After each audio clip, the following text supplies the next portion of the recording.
Hello, winners, and welcome to another episode of the Wrong Button podcast, now of the Wrong Button YouTube channel. And welcome to the first episode of 2021, the first, hopefully, full good year into the Roaring 20s. And I am once again joined by our lovely artist, Ms. Elizabeth Lyon. Hello.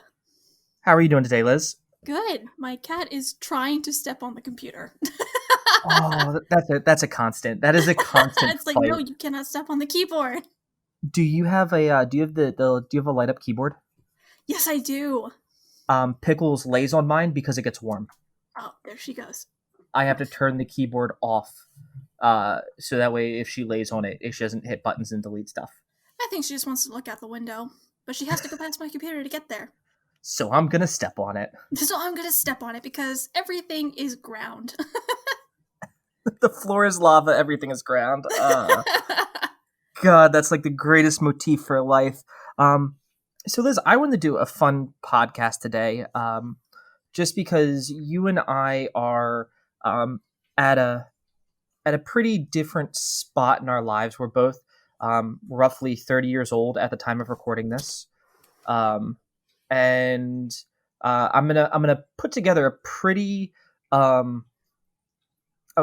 concise story, and I want to see how spot on I might be with you if you'll humor me for a second. Okay. All right. So I'm picturing, and I'm going to go from childhood to roughly adulthood, post college. You got up, you went to school, you came home, you did your homework, you did what your parents said. Your parents gave you life lessons along the way. You get to high school. You're told, hey, you need to do these extracurriculars. You need to focus on these things because these are the things that are going to make you, successful, money, stable, what have you. So you go to school, you focus on what you're supposed to focus on.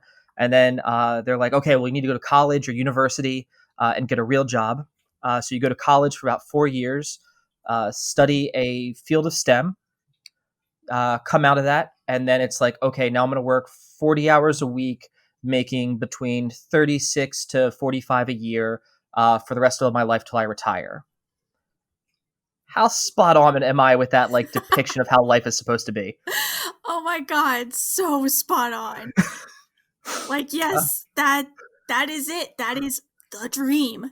And and they're just and in between that time, you get 2 weeks of vacation where you get to travel to maybe another state. You're lucky if it's another country, but it's way too expensive because you have to pay for everything else in your life.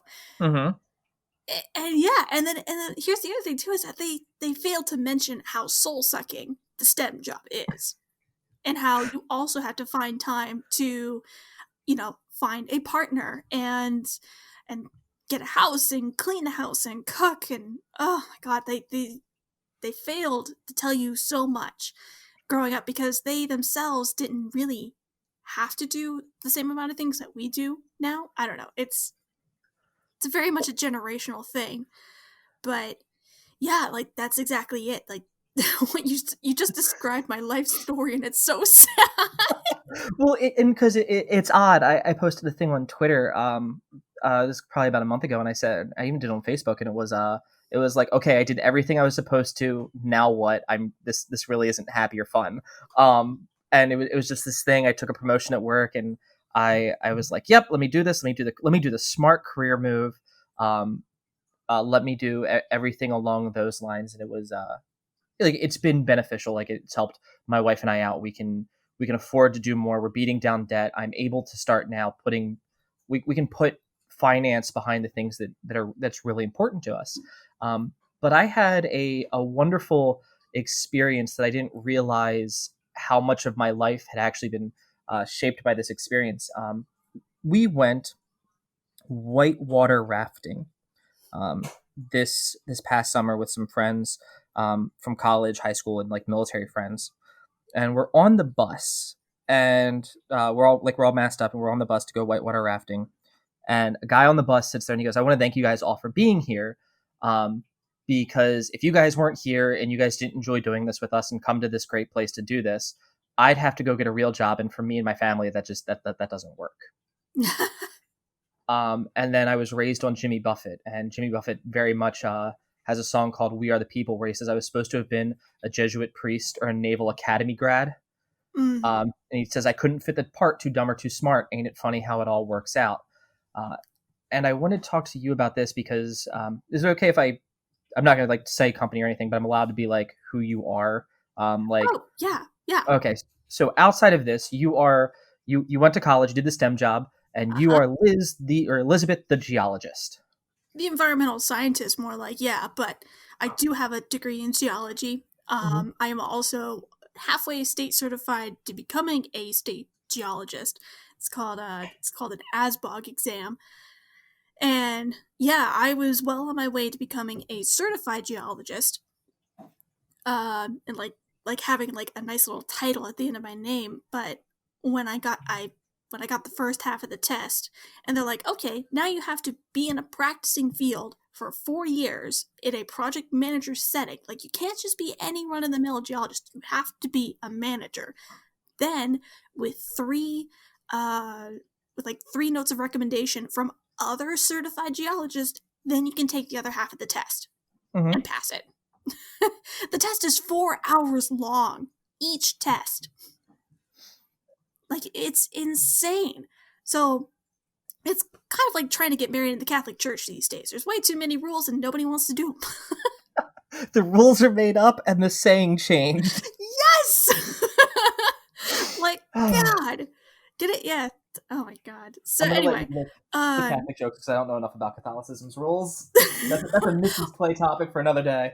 well, I mean, my two sisters are already married, and we were all raised Catholic, and so the goal was to be married Catholic, but neither sister fell through with that because you have to get married inside a church or it doesn't count. You have to get married by a priest or it doesn't count. You have to have marriage counseling by a priest or it doesn't count. And it's just like, and then like you have to pay the priest and the church for all of that. It's like, so you're forcing us to pay you, or you're saying we're not married by God. That's what you're saying. It's like what is this? The Middle Ages? It's like this is the same thing of like, pay us and we will get rid of your sins.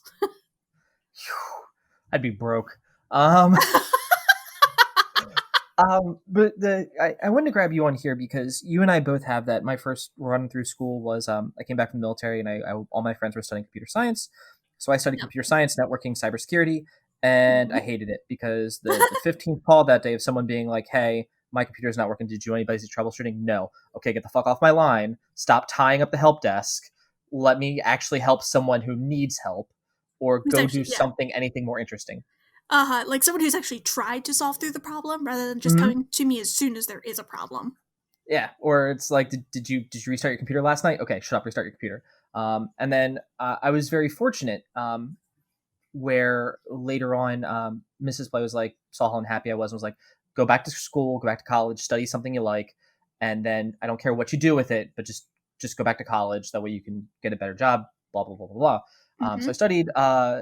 I studied very hard, and I did Victorian era British literature because I just fell in love with that. Oscar Wilde, I can go waxingly poetic all day. And then one day I was kind of lonely, and Mrs. Play was like, "Well, YouTube, like you watch these people on YouTube. Why don't you try your hand at that?" And that's kind of how um, originally Built to Fail started. And then as I became like more serious and wanted to like rebrand and stuff, so I kind of wanted to talk to you about that. Was um, I wanted to talk more to Elizabeth, the artist, and Elizabeth, the person who is like this year. I don't want to just be Elizabeth the geologist, Elizabeth the environmental scientist, Elizabeth the punch in, punch out, 2 weeks off. I want to be Elizabeth the artist. Yes, I know I'm going to work 100-hour weeks sometimes to put food on the table, but I'm doing something I love, and I would rather chase that. Exactly. So I had a couple questions for you. And this is the New Year's podcast. You did say uh, maybe it was September timeframe that like within the next year your goal was to be working in a field related to your to art, not necessarily to like your science background. Correct? Correct. Do you have a?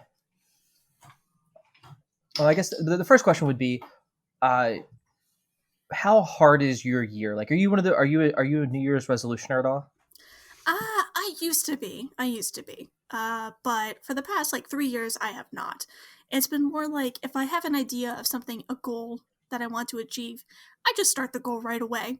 I'm Mm-hmm. like, why do I have to like, or I'll be like, okay, starting like next month or something like that. Like that just gives you, it gives you too much chance to escape, to weasel yourself out of it, to rationalize yourself out of said goal, to talk Mm-hmm. yourself out of it. So I get, so hey, winners, you getting some life advice. Don't ever like set a goal for a certain time frame per se. Like just start it right now. Just get to work. Like do the logistics that you need to do and get started because you're gonna talk yourself out of it, especially if it's something very lofty or something that society says you can't do, like within I reason. I typically do that like within reason. Yeah, I typically do that. Like for me, it's the next morning. So if I like think of something through the day, because chances are I'll be at work and I'll be like, I want to do this, and I'm sitting at work and there's not much I can do, or it's like 11 o'clock at night. I'm like, I'm gonna do the Mrs. Play is asleep. I am not gonna. I will do the thing in the morning. Um, Yeah, yeah. so I wholeheartedly agree with you there of being no, I want to do this thing. I'm gonna do this thing. Maybe I can't start it right now because like I'm not gonna tell my boss where I think he can shove it and leave. Um, Yeah, that's but very true. like tomorrow morning, like I can at least get the ball rolling. And Uh-huh. sometimes the cliche, the journey of a thousand miles starts with a single step. That is Like like one of my favorite sayings, and I wrote it in my high school yearbook. Like really, that was my senior quote. that's a really good quote. I love it. That and like the places you'll go. So you so let's talk to Elizabeth Yards because we'll be heavy I think at like one point. Other than that, it's going to be a little bit uh, lighter per se, um, because like the one thing we're going to talk about is the void, and we'll address that when we get there. But the so my question to you is, you work 40 hours a week. Like even today, both of us having normal lives outside of um, work and then trying to do the passion project, the career project, something like that.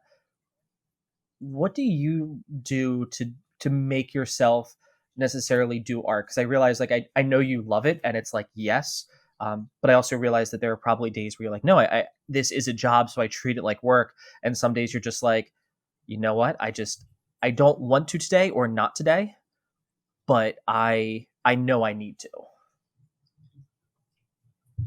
I don't have those days.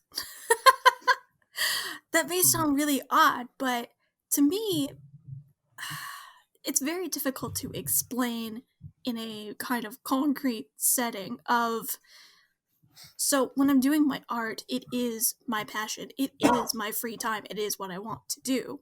There is no work other than the time and effort I'm putting into it. That there's that type of work, but it's not work. Like I know how long it takes me to do a certain piece. After years of doing it, I know how long it'll take me to get it done. I know the obstacles. Like I know my routine. I know my schedule.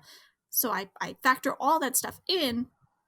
But like I don't see, work has become such a negative term for me because it's work is something I don't want to do, but art Mhm. is something I always want to do. Um, there are days where I have to work on, say, flat colors versus line art because line art is hard. um, and there are days because like, or days where I'm have tons of mental energy, so I can do writing versus drawing versus sketching, that kind of stuff. Is that what you mean? Yeah, like for so like a lot of people you and I both kind of fell into um, like connecting about the online communities through Rooster Teeth back in the day. Early, there's an episode with there's I think it was a podcast, and it's a podcast I actually go back to. It was maybe 2 years ago, and Bernie drops like two or three like one like just bombshells of like truth knowledge that you kind of are like, oh. And one of the things he talks about, he goes, everyone always wants to like, I want to be with Achievement Hunter. I want to play games all day. I want to, and it's like, you don't realize how on you have to be for that. And there are Ah, days where, like, especially like me, I ask a lot of Mrs. Play. Like, she's an accountant. She does a lot of numbers. She does a very high stress job with that. So like me being like, hey, can we stream tonight? Can we do this? Or even like me coming home from work. Like some days I want to stream or I want to do a let's play, and I'm sitting there almost silent because I'm like, I have to restart this. I can't. I have nothing I can edit here to make this better, or I have to instead be like, okay, I can record this, but then I'm gonna have to do like a scripted over of it, or I have to. And I've done that before in the past, and it's something I wanted to get back to, but like it trying to like branch out and try those new things and just keep an engaging conversation going while you're playing a game, while you're trying to be good and not look like a fool. And then afterwards, I now have to listen to myself for roughly an hour to an hour and 30 minutes because I have to listen and be like, okay, can I cut this? Do we have so much? So I wanted to know for you, ah, on days where it's like, okay, like I understand like art for you is fun. It's the passion. It's what you want to do. It's not necessarily it's the job you want, but you're not calling it work. Um, right. Yes. Okay. So I see what you're saying now. So there is a lot of like there's a lot of grunt work, of editing, of soliciting myself, of getting like there is that type of stuff, and there are I do have to section off my time for that. But there are days where like I know for a fact that I can't draw or do something because I have other things that have a higher priority. Either I have to work extra hours at work, or I need to spend time with my spouse, with my partner, um, or it's hey, we need to go out and see friends this one day, or we need to watch a movie or do something else. So like it kind of feels like I have two jobs where there's one job that I really love, which is the art. There's a job that I really hate, which takes up the majority of my time, and then there is free time. Um, I mean, like I said, so like it's I do so many things. Um it's kind of like what you said, like there are days where you're just kind of off, so you channel that time towards other things. So say you can't play today, or mhm. you can't talk today, or you're just not mentally there, so you do other things, right? You might edit, or you might promote, or other things like that. Am I right? Yes. There's always some time of the day that's going towards the channel, towards the new career, the new job track, that kind of stuff. So in that the but sometimes though it's kind of hard to see like how the big picture of it when you do it uh when you break it up into small pieces like that, where I will get frustrated. I'll be like, I didn't apply for this one job today, or I didn't get to work on this software today, and then it feels like a total waste and I get angry at Hmm. myself. But then I have to look back and I have to be like, yeah, but I did write this one paragraph for the story, I connected with this one person on LinkedIn, I did this or I did that, so it did makes up for it. But yeah, there are off days where I can't do a part of the job that I was looking forward to doing. Like say there was one logo I really wanted to work on, but I just didn't have time for it. I needed to work on something else to keep that ball rolling. So I guess that's kind of more the work aspect of it, because that is how it's going to be when I do get this for a job. I'm going to be working on other people's passion projects, a Hmm. game or a story or a movie. It was someone else's idea. It is someone else's passion, and I am helping them bring it to life. So I that'll be very different. I'm looking forward to it. It's going to be an interesting experience.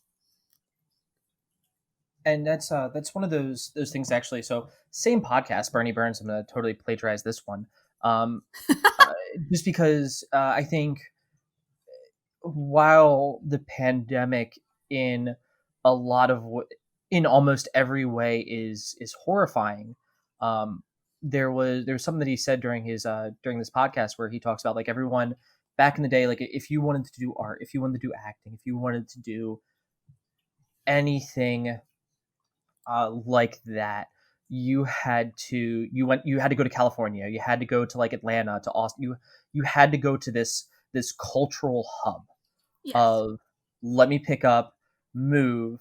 I'm gonna work in a diner and I'm gonna write this play and hopefully it goes through and I don't die on like the week before it premieres. Um, That's so And sad. it's I think that's what happened to the guy who did Rent.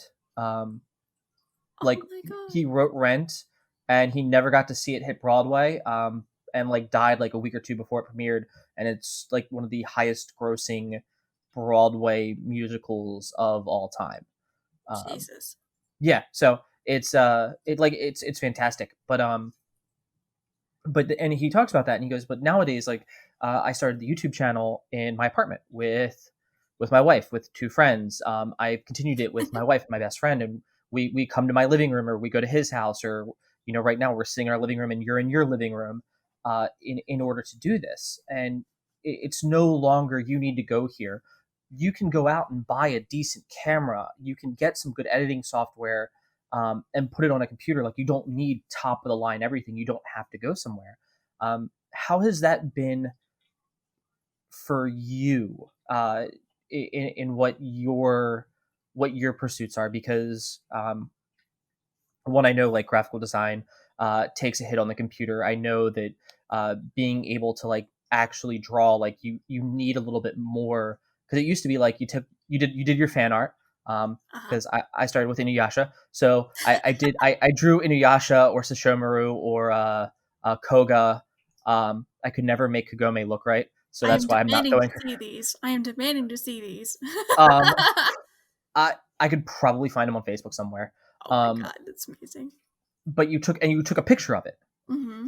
and then you uploaded it onto Newgrounds or anything else, and that was how you shared your fan art. Um, but nowadays, like that, it counts, but it doesn't like get you anywhere, I guess would be the best words, Yeah. because you need to be able to do it on the computer as well. How do you find this new change of, no, I'm gonna sit here in my living room in my PJs and fuck it, I'm gonna be an artist? uh, can you repeat the can you repeat the I question? repeat the question. What is the question? So the question is, how do you find now with this new realm of, I'm gonna use work from home, Yeah. um, but how do you find this new realm of, like, you can sit at home to try out for your dream job? It's no longer Okay. you have to pick up and move your life. Okay, yes, I have definitely taken that to my advantage, for sure. In a lot of my applications, I have mentioned COVID-19 and how I've still been able to interact, actually, even more so with so many art communities and with groups of people and getting stuff together. I've been working on collages with them. And I've been the head of the production team for that. Um, so I'm just like, there we knew these tools were here before COVID 19, but we were either scared to use them or we didn't think they were adequate enough. And I mean, there is no replacing human connection, being there face to face, in person to person. But a lot of artists are typically kind of on the shyer spectrum. I mean, it depends on which artist you're referring to. But digital artists, from my knowledge, they are very we are in our own world. We're in our bubble, and we don't really like going outside that bubble. We feel that it might distract us or it might take away certain things. Um, I've been kind of playing that up in my job applications of, hey, I am able to use all the tools, Microsoft Teams, Google Docs, Discord, Audacity, and OBS. Like, I can use all those tools, and like even Outlook. I took a class in Outlook, and there was so much you can do with that program. It's amazing, that I had no idea. I know the barest minimum of the minimum before I took this class. So anyway, so like it's all there. We could all interact and do things together, um and I say we should take advantage of that, and we should start out, and more companies should start outsourcing, kind of like what they're already doing in the digital artist industry anyway. Like, a lot of studios, they outsource artists from Korea and stuff like that, but that distance never stopped them before. Mm-hmm. So I'm saying let's start doing that inside the United States. Let's start outsourcing from, say you do have the studio in California and you have your production team who's based there and they can talk and interact with each other, and then you have your artist all over the world.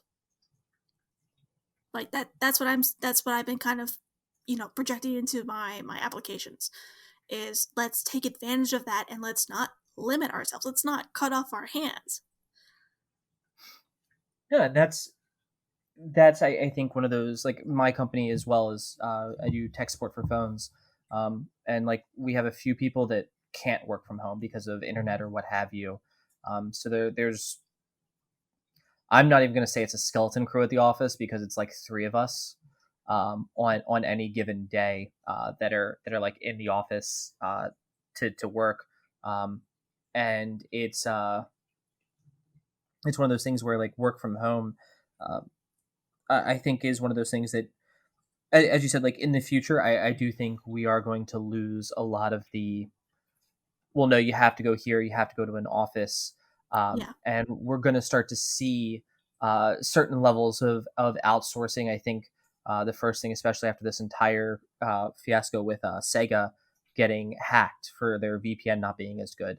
Um, I think, especially once that gets out there, especially when it comes to like games and IP addresses or IPs and stuff like that, um, I'm hoping you're right, and that is something that we do start to see more and more of. Um, and you said that you're actually putting that in applications because, as we said, you had, and I asked this in the beginning. I don't know if I ever got an answer. Is it a hard year or a soft year? Is it like, okay, in a year I might be able to have half my income now based on my art, or is it like hard year? No, at the end of the year, I'm 100% Liz the artist. I mean, I can't really say that it's my that is very dependent on other people. I mean, Mhm. I can only do so much, but it's the other people who have to actually hire me and to let me do my job. So I would love to say hard year, full time artist, either working in video games or DreamWorks or Netflix or Webtoon or something like that. Um, but I would actually have to get hired, and that is beyond my control. I can only input so much of myself. I can only beg and be on my knees for so so hard. Mhm. Oh yeah. So I have already started. Like it there, there's no 1 year like yes no like there is. I am starting this journey now. We'll see Hmm. how long it takes. Okay. I remember that being like September was it Well, was a proclamation, and I was like that's actually just really badass. And no, I it was go. September. It is like after like I figured after a year I would have my portfolio up to date. It would be ready to start applying. Oh, I Uh, totally took that as like, nope, Liz the artist, 1 year from today, go. no, that's how long I project it will take for me to have the portfolio up to date, have the job, have and start working on it. Um, Oh. because like that I was gonna wait another year and just kind of work at my job that I am now. So, but right now I'm working at my Mhm. current job, and and like still applying and like I'm getting my portfolio updated constantly. I'm constantly interacting with people in the art industry, and I've gotten great advice from them, and like starting to get it onto the career track. Now talking about that because more than ever, um, we literally more than ever have uh, easier contact to people, careers, jobs that we want. Like you can go on Twitter and I can tweet at Mark Hamill and be like, "Hey, you do this fantastic voice. What did you do to kind of do that? I'm trying to mimic it. I don't." And he can be like, "Oh, yeah. So for this one, like, you kind of want to talk to you," and he can sit there in real time and tweet back at you or DM you, and he's done it before. So it's one of those things like for aspiring voice actors, for aspiring content creators, for anyone like that, where it's like, hey, I can go on YouTube, build a portfolio. I can be like, hey, this is my thing. Let me stream. Let me try to connect. Let me play these games. Let me um, do all of this. Which brings the question, and I said we wanted to do this, and about the halfway point, I figured would be the best time to talk about. Like, let's talk about the void, void, void, void. Sorry, I was watching TFS the other day. No, it's fantastic. I love it. I hope you There's don't always edit that, that always out. when you say the word void. But when it comes to to art and applying online, because even if you're looking for a real job, even if your job isn't in a career like you or I, where it's like creative, but you're like, no, I want to get into computer programming, computer science, STEM, anything like that. Sometimes it feels like screaming into the void, and nothing comes back. It just gets absorbed, and you're like, do I try again? How do you handle uh, that feeling some days? Because I realize it, like you've already started to get like the foot in the door for being like in the art community, and connecting to the right people, getting the advice, taking it, and applying it. Um, when it comes to actually though, like putting yourself out there and being like, hey, notice me or what have you, um, and maybe not getting like no response. It's like you didn't do anything. How do you um, handle that, or channel that, or use that? Um, well, I keep I keep moving forward to steal from Walt Disney. Is yeah, I keep moving forward. There is backup plan of backup plan of backup plan. My mind is so full of ideas that there is nothing that could literally stop me from creating an idea, a story, a character, a background. There's so much that I feel I could fill the void with it. I'm I even if I picture myself like when you said the void, my mind went to picturing myself in a dark kind of empty space with a bunch of stars. Stars are the other people who also have their voices screaming. And I feel like if I am screaming, I'm filling the void with my voice, however small it may be. Like even right here in this podcast, we may only reach 100 people. That's still 100 people. That's a lot. It's about 120. Please don't knock off those 20 extra downloads we get a month. I'm not. I just wanted a No, nice round number. you're good. I didn't mean to cut you or hurt No, you. I was not at all worried about that. What I'm saying is just like, I say don't minimize the interaction or the impact you can have on any just one person. One person listening to this podcast may finally feel confident enough to go into the art field despite what society says that you can't make money, you can't make a living, you're going to starve, you're going to die, you can't do it. But I say do it. I say go for it. Fill the void with your voice. Fill it with your ideas, your dreams, all of it. That's what I say. I say go for it because your voice is very unique. It is you. It is only you. So when it may be hard because you may not hear people talking back to you right away, or maybe it's just one person. Like people are so consumed by likes and comments and shares, and they feel like that is what in it. It's a validation kind of thing. I mean, yes, I've been applying to jobs over and over, and it's frustrating not to get anything back. True, but it's not all. I'm not. I'm not using it as a crutch. I'm not. I don't. I'm not letting that stop me from continuing to apply to other people, to continue to talk to other people. Like, I'm not putting all of my hopes and dreams in this one job application. It would be nice, and I picture myself getting this job and moving forward, and that's one path that I could take. But there are so many other paths that I could take, so many other ideas that I could implement, that I could put forward to. So instead of taking this void and making it a giant personification of rejection or inadequacy or invalidation, I see it as just something more that I can fill that's full of tiny little paths that I could take. And depending on which one I hear back from first or which one I like first, that's the path that I take. And it may defer, it may end, it may you never know, it may dwindle out and then another path will come. But I am also a very optimistic person by nature.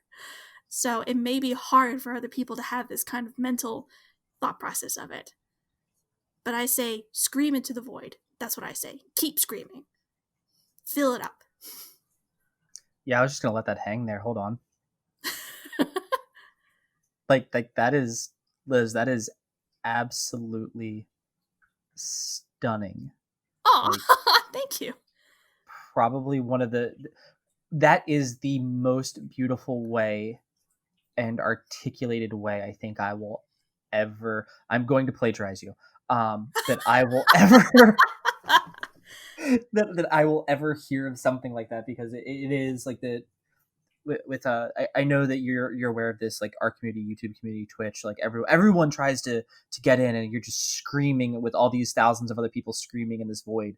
um and it's and like even podcasts more or less, but wow, that was, if you have any friend that is ever doubting, I'm like, I want you to snip out like minute 33 to like 35 of this podcast and just be like, put this on repeat when you sleep at night, and then come talk to me in the morning. That was really great, Liz. Oh, thank you. You're very welcome. So um and then we'll go on, and I guess we got like two more brief touch on topics here, just because I did want to do kind of, because I'm like you, where I'm not very much a New Year's resolutioner. Mrs. Play kind of like crushed that out of me one day when she was like, yeah, like 80% of people fail like New Year's resolutions because they're like, oh, New Year, they do it for 2 weeks, Yeah. and then they don't want to do it. And it's one of those things, like I hate going to the gym like January 2nd to like February 15th, because the gym is Yes. packed It's all so the time. packed. And I'm just like, guys, I was going here before you all wanted to shed 15 pounds. Like, leave. And I know, like I get so spiteful in there, because I'm just like, I just want to use the bench press, guys. I just give me the treadmill. All right, okay. Well, here's the other thing. There's another way you can look at it is that out of all those bigger people, like a handful of them will continue doing it. They'll find that Hmm. they love it, and you just never know. And then you have more gym buddies. I do not have a single gym buddy, Liz. Aww.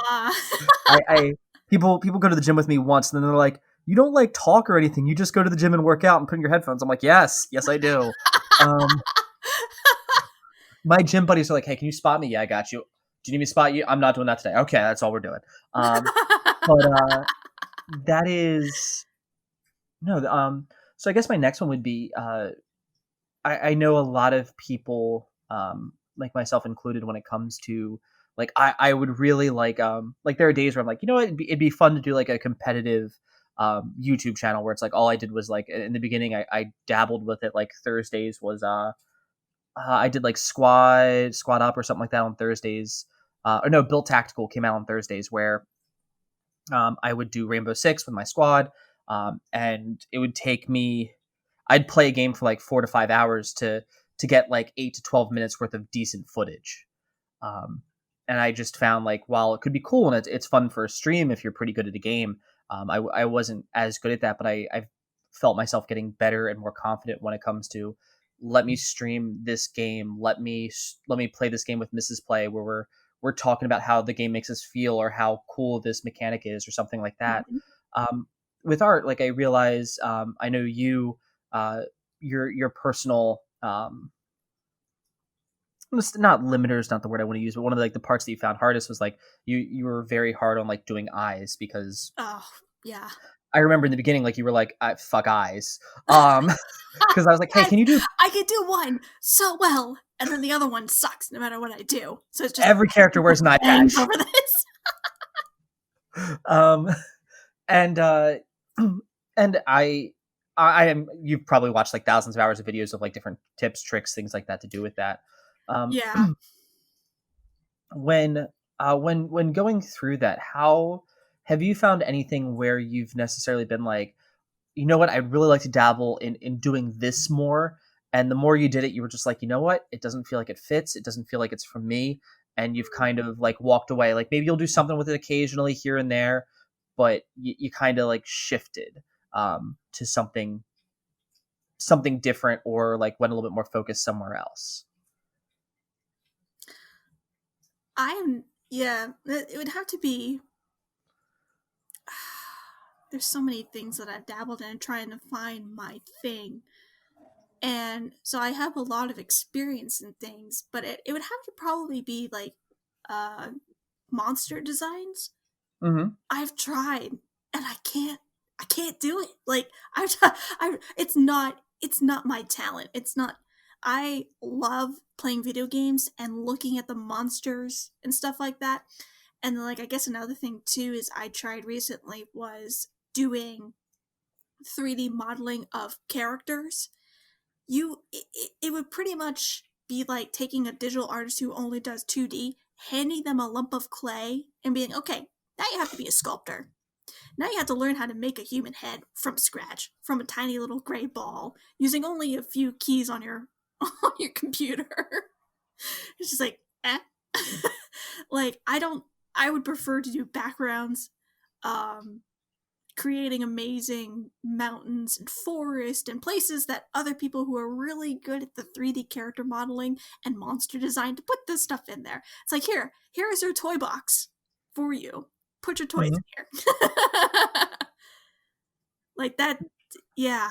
Oh man, I admire those people so much. They are amazing. Like just coming up with not even like bad monsters, like even the cute little ones, like the cute little heartless and stuff. Like I wish I could do that. That's amazing. Um, no, and I guess that's one of those things where I'm like, huh. And then I'm sitting here thinking, like, have I ever seen a monster that you've tried to like? I'm like, let me start going back through like your through uh the early adaptations to Kia. I'm like, well, there's snakes, This there's the yes, elves. I don't think we want to call elves a monster. Um, I mean, they are kind of like some of them have monstrous souls, but they are in the form and body of like a humanoid with pointy ears. I can't figure out a way to personify the soul yet. Okay, I got it. Like I I'm good at dialogue. I'm good at getting messages across. Like oh my god, like I there's some really good ones that I have a very ambiguous character who's like he's on the bad guy. It's Cobalt. It's Cobalt. He is Mhm. on the bad guy's side, but what he says just really hits home with Kia. Like he's oh my god, he's gonna be so much fun. He's just gonna follow her around in places. Like he's the bad guy, kind of like um I'm trying to think of like a way of an example that would work. Like Long John Silver to in Treasure Island, always following around Jim. Yeah, yeah. Oh, that's it. Oh, that's perfect. Is that like he is the bad guy, but he still Hmm. motivates Jim. He still helps him. He still helps him grow as a person, as a character. That's kind of like what Cobalt does. Like he is on the enemy's side, and he will still fight for them. He will still work for them, even though it will hurt Kia and her friends. But he he helps Kia understand that every person is living in their own. We're all living in the first person. Hmm. All have lives, we all have impact. I think there's a term for that psychologically. Um Shoot, I can't remember it. But it's kind of like that where we're all living our own lives and our own beliefs, and so the way that Cobalt is raised to believe and to fight for his kingdom, his empire, like and he tells him he tells Kia, he's like, Kia, you gotta think about it that way. He's like, you gotta understand that I'm fighting for what I believe in, and you're fighting for your belief in, and it happens to be the opposite. And it really, this is like I think she's like 13 or so. Like this is a 13-year-old girl, and you're telling her like, kind of like, hey, there's other people, and they don't always agree with you. Point of views do shift, and that doesn't make them wrong. Exactly, exactly. Like, and he just kind of like helps her realize that he puts things in perspective for her, and it's like that's kind of stuff that I'm good at, but I can't make him a drooling like I can't make him a drooling monster. And like and yes, there's like the bad guys that he uses that they fight in order to level up per se is a snake because they're super easy.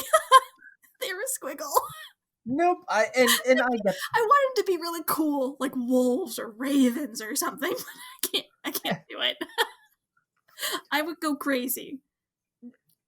and that makes sense. I do, and I guess the best way to put that one there is when you like characters like that, like being able to, okay, so maybe I can't do this, but I can make a monster. Like it's and the best monsters are the ones that like you never see coming. It's like, oh no, you are a monster, like Darth Vader, like one of the greatest monsters of all time. Looks like a man in a helmet though. It's very much like it's very similar, or something that's like you can't tell the difference, necessarily, like Animal Farm at the very end, where it's like, and they looked from men to pigs and pigs to men, and you couldn't tell the difference who was who. You could have drawn them completely backwards, and it would have been okay. Um, so I guess from there, I know you said that you enjoy doing uh,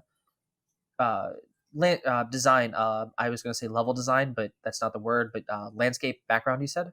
Yes. Um, at any point in that, because I feel like uh, everyone kind of wants to be the main character of their own story. Uh, the At any point, was there ever a, yeah, I can do this really well, but it's not necessarily the like the cool thing, I guess would be the best way to put it. Like, okay, here's a classroom. This classroom's the classroom that they hang out with, but it's not, Mustafar, where it's Obi-Wan fighting this. So was there ever a point where, I'm going to say, like, a term of like almost jealousy, that you're like, okay, I like to work on this, but maybe like somebody's not going to see it or appreciate it, so you kind of feel, I don't say cheated or jaded towards it, but almost like it's unfair that this might not get as much attention or anything like that? Um, yeah, I'd have to say with character design, a lot of artists in the field that I'm looking at in video games and studio production kind of stuff, a lot of them want to be character designers because that is super sexy. Like, I mean, it's great to create a person, a being per se, and then have other people want to emulate it. They want to Mm-hmm. dress up as the person. They want to act like the person. They want to they either idolize them, they hate them, they feel sad with them. Like, that's powerful. It's very Mm-hmm. powerful. And it feels good having that power. Um as like either a writer or a designer. And like, but the thing is that when you're in a sea of designers like that, it can be easy to be swallowed up, the void, as we said. Um and there are, and like, I'm not as good as other designers. There are other designers who are a lot better than me, and I recognize that. And so I want to try to see how I could support them, and that is through backgrounds. The characters need to go somewhere. They need to live somewhere. They have to be able to breathe. And so while it may not be, there's no one's going to dress up as a mountain. I make no, I'm not going to cosplay your background. I'm not going to cosplay my backgrounds, but they're going to want to be in those backgrounds. That is the world that they want to go to. So, in a sense, it also has a bit of sexiness to it by being a background artist, by wanting Oh to be, yes, by creating a world that people want to be transported to. That has power, but it's Studio not. Ghibli Yes. Oh my god. Oh, it's so pretty. Yeah, food I would scene. love to live in a Studio Ghibli world. That would be amazing. But like Um, yeah, that's kind of the mindset is, but it's not the first thing you think of. And I do feel a mhm. little jealous that the character designers do get the forefront of it. But it just, yeah, kind of have to remind yourself that those characters wouldn't be able, they would just be on a white sheet of paper without the backgrounds. Like, they need the background. They need somewhere to go. and I guess we'll tie it up here, because we're getting to that hour mark. And um, once again, thank you again so much for doing this, because this is a, to me, this is a really fun one to do with like everything going on the new year, like for us changing the channel around, like, Yeah. because it like taking, I've always taken it seriously, but even hearing you be like, nope, I want to do this, and then I was talking to Mrs. Plain, she's like, well, what about rebranding a little bit to make it easier? um, and I guess to start off with you and the kind of like end note there, what was the animation or the art that you saw that you were like, yeah, I want to do that? I was so hoping you would ask this question. I mean, of course, Liz, come Oh on. my god, because it actually was a moment. It really was. I was working, it was like the start of quarantine, working from Uh-huh. home, and the behind the scenes of Frozen 2. It was called Okay. Into the Unknown. It was a docu-series about the making of Frozen 2. And I remember, I've always loved watching the behind the scenes stuff. I've always been fascinated by it. I love seeing the people who make the things. I always find it really cool. But I never it was another world. I was just looking in it through a window. Mhm. I never wanted to be part of that world, or I never even dreamed I'd be part of that world. Again, the whole you have to be a part of STEM, you have to be a part of science, you have to get a job, and da da da. Anyway, so I was watching the series, and they got to the point where there was an animator who was working on the running sequence for Elsa, and she was during the song of Into the Unknown, and she was running, and her husband was filming her run across the street on a sidewalk, and then she started animating it, and then she was working on the facial expressions, and she got to meet the voice actress for Elsa, and she was like so excited about it, and like she brought Elsa to life through her animation and stuff. And I just remember looking at the screen and crying. I was like, this is it. That's what I want to do. I want to do that. And I realized that unlike when I was a kid, there was no one telling me I couldn't. There was there was no one else in the room besides me. There was, I want to do this. This is it. And so that's how the snowball started. I pushed it down the hill, and it started getting bigger and bigger. And yeah, so ever since, I think it was like in March or April of 2020, I found I found my calling. I knew what I wanted to do, and it was somehow to be part of this industry in one way or another, to to buck off the STEM prejudice. And I mean, and I can still, even though I do have a degree in geology, I can use what I've learned in school and apply it to so many things, because school just taught me, it taught me how to study, it taught me how to research, it taught me how to write, how to talk to people, how to petition, stuff like that. But it was themed for Mhm. geology. That's all it is. That's what college is.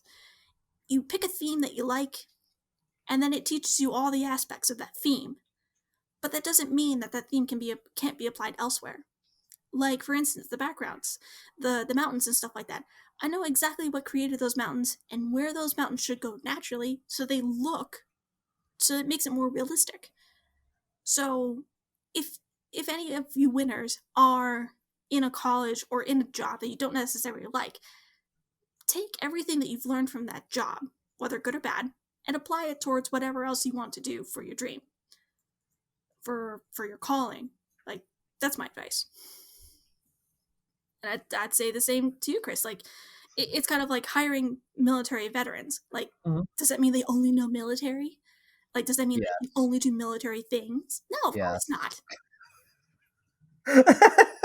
Sorry, I'm just talking like I had a soul sucking job where it's like you're too military. You look me in the eye and you say yes, ma'am, and yes, sir. I'm like, what the fuck do you want me to do? If you said, hey, I'm non-binary, I'd be like, hey, I'm probably gonna slip up once or twice, but no, it's just me going like yes, and I want to make sure that you know that when you said this, I said yes, and you understood.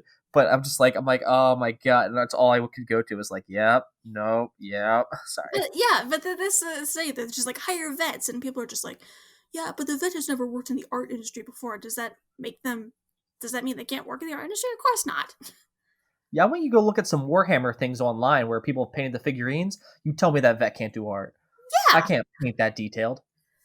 exactly, Get exactly. frustrated in 5 minutes. So that's the thing. It's like, don't let your current present situation block you off from future escapades. I really like that. That's a lot of fun. And that's actually where we're going to end it. So this was going to be our first podcast of the new year. Thank Woo! you once again, Ms. Elizabeth, for being here and doing this one for me. Where can we find you, and what escapades are you up to? Oh my goodness, so many escapades. So I'm working on getting my new home studio set up. I've got a desk, I've got a screen, and I'm working on getting the computer. Um, to start working on Unreal Engine 4 and Oh, also very Unreal nice. Engine 5, which I'm so excited about because this is what the software they use for Star Wars, for Lucasfilm, for Disney and Marvel. So it's really exciting to work with this software. Um, Also working on a screenwrite of Magical Girl Kia, and I'm going to pitch it to Netflix and to DreamWorks. And I'm going to also be pitching it to celebrities and being like, hey, I've got a great idea, can you give me some clout? Because maybe you'll like this idea too. Maybe your kids will like this idea. You never know. Like Harry Potter um One apple. was founded like from a publisher's kid. Like they read it and they wanted to hear more. The publisher didn't want to, but the kid did. So that's what matters. So that's kind of the idea. So anyway, so you can find me at RoarLion22 on Twitter. You can find me on Instagram at Queen E Digital. You can also find me on Facebook. And I'm also let's see. Yeah, I was gonna say on Discord as well, but I'm part of like so many groups. Like Yeah, but what's your Discord name? We can still find you there. That's Discord, I believe, is RoarLion22 as well. nope. You're Queen E. Sorry, I just Oh, looked you up. Queen E. Okay, so I changed Queen it. I E. updated it. Sorry. All Yep, right. that's it. And then winners for us, you actually can find us now, all under the new branding of the Wrong Button. Wrong Button on YouTube, Wrong Button Twitter and Facebook, as well as the Wrong Button podcast. So much like Elizabeth here, who was like, I want to do this thing. We also are kind of taking those next steps to be like, okay, what would be a more household name, a more friendly name, and a way to brand. So we look forward to seeing you guys there as well. If you want to like, comment, and subscribe. And that's where we're going to end it.